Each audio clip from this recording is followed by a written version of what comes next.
بڑا پیارا جملہ ہے، change your environment change your life.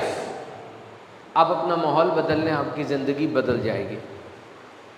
Hidden factors جو ہوتے ہیں انسانی زندگی پہ جو اثر انداز ہو رہے ہوتے ہیں اور ہمیں پتہ نہیں چل رہا ہوتا، اس میں انوائرمنٹ سب سے زیادہ اہم ترین ہے۔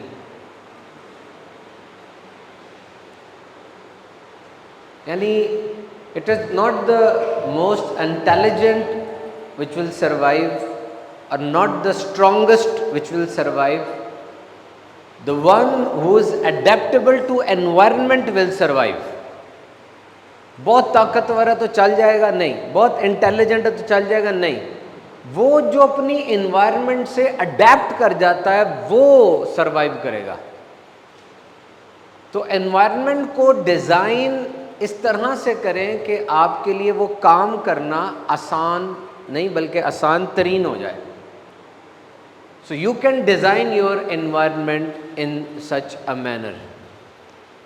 میرے پاس ایک ریسرچ ہے، 1970s میں انرجی کرائسس آیا تھا، جس طرح اس وقت وار کی وجہ سے دنیا میں انرجی کرائسس آیا ہوا ہے۔ آئل ایمبارگو ہو گیا تھا اور ڈچ ریسرچرز نے پوری ملک کے اندر انرجی یوزیج کے حوالے سے دیکھا تو پتہ چلا کہ کچھ گھروں میں ایک ہی بلڈنگ ہے، ایک ہی نیبرہڈ ہے، تو بجلی کی یوزیج اس گھر کی زیادہ ہے، اس کی کم ہے، اس کی بہت کم ہے، اس کی بہت زیادہ ہے، ریٹ بھی ایک جیسے ہیں، بجلی بھی وہی ہے۔ What was the reason? انہوں نے جب دیکھا وہ گھر جن کے بجلی کے میٹر سامنے لگے ہوئے تھے اور آتے جاتے ریڈنگ کے اوپر نظر پڑتی تھی، ان کی یوزیج کم تھی، اور جن کے چھپے ہوئے تھے نیچے اوپر پیچھے جس طرح ہمارے چھپے ہوتے ہیں، نظر نہیں آ رہے ہوتے، ان کی یوزیج زیادہ تھی۔ دس از ہاؤ انوائرمنٹ میٹرز۔ وہ دیکھ رہا تھا کہ یار چل رہا ہے میٹر تو بل زیادہ بن رہا ہے، تو اس نے پھر یوزیج کم کر دی۔ تو try to arrange your environment as per your requirements. کتابیں پڑھنا چاہتے ہیں تو کتابوں کا شیلف بالکل اپنے آنکھوں کے سامنے رکھیں۔ وائٹامن کی گولیاں کھانا چاہتے ہیں، وائٹامن کی گولیاں بالکل بیڈ کے ساتھ رکھیں۔ پھل کھانا چاہتے ہیں، پھل والی جو ٹرے ہے وہ چھپا کے کہیں نہ رکھیں بلکہ بالکل سامنے رکھیں تاکہ نظر آئے اور آپ پھل کھاتے چلے جائیں۔ آج کل گرمیوں کا سیزن ہے، بڑا پیارا سیزن ہے، ڈھیروں ڈھیر پھل آئے ہوئے ہیں، ناشپاتی ہے، آڑو ہے، خوبانی ہے، اور سب کا فیورٹ تربوز ہے، آم بھی آنے والا ہے، آ بھی چکا ہے کچھ کچھ۔ تو جس طریقے سے ہماری زندگی میں مختلف قسم کے لوگ ہوں تو تازگی رہتی ہے، تو یہ پھل اور سبزیاں بھی مختلف قسم کی ہوں تو جسم مضبوط رہتا ہے۔ ہر پھل کے اندر کچھ ہو نہ ہو فائبر ضرور ہے، اور فائبر آپ کے پیٹ کے لیے سب سے بڑا ٹونک ہے۔ تو ایسا کر لیں کہ ایک وقت کا کھانا صرف اور صرف پھل ہی کر لیں، if you can afford it. I know that this may be a little difficult for some people, but this is one of the basic elixir which I can prescribe. And nowadays I am doing this. My one-time meal is only fruits.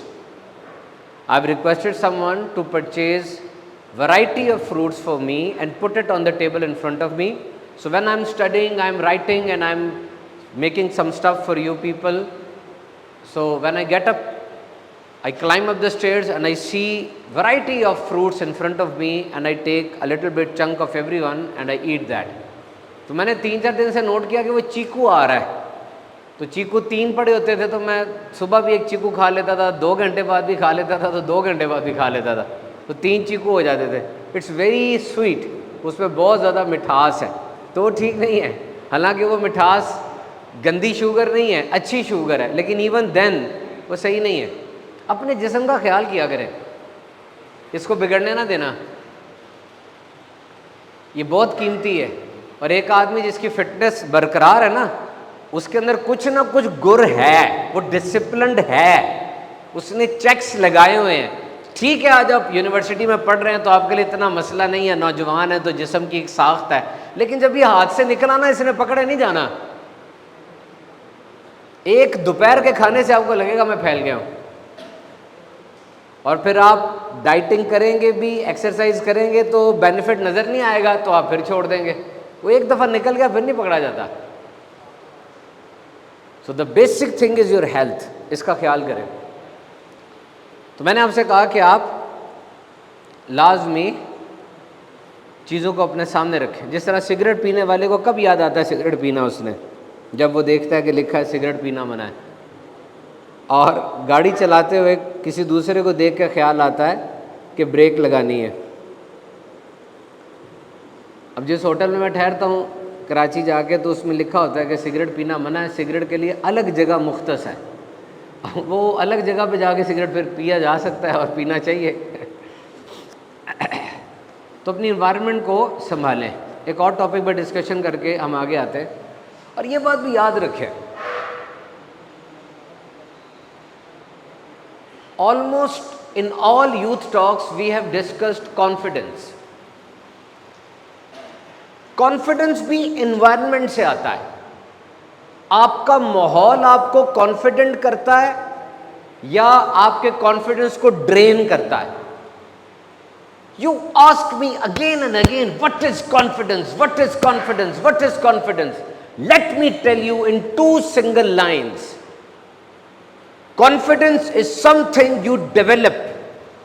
When you fail and you get up, this is the time when you develop confidence. Confidence is something you develop. You learn something new. You get up early in the morning, you offer your prayer. You don't see the mobile for 2 hours and you say that I have abstained from mobile for 2 stat hours. Now you are confident. یہ وہ لمحہ ہوگا، آزما کے دیکھ لیں، جب آپ کو اپنے جسم کے اندر ایک انرجی بوسٹر فیل ہوگا کہ میں نے ایک طے کی تھی بات اور میں نے اس کے اوپر عمل کر لیا. بس دس از دا مومنٹ آف کانفیڈنس.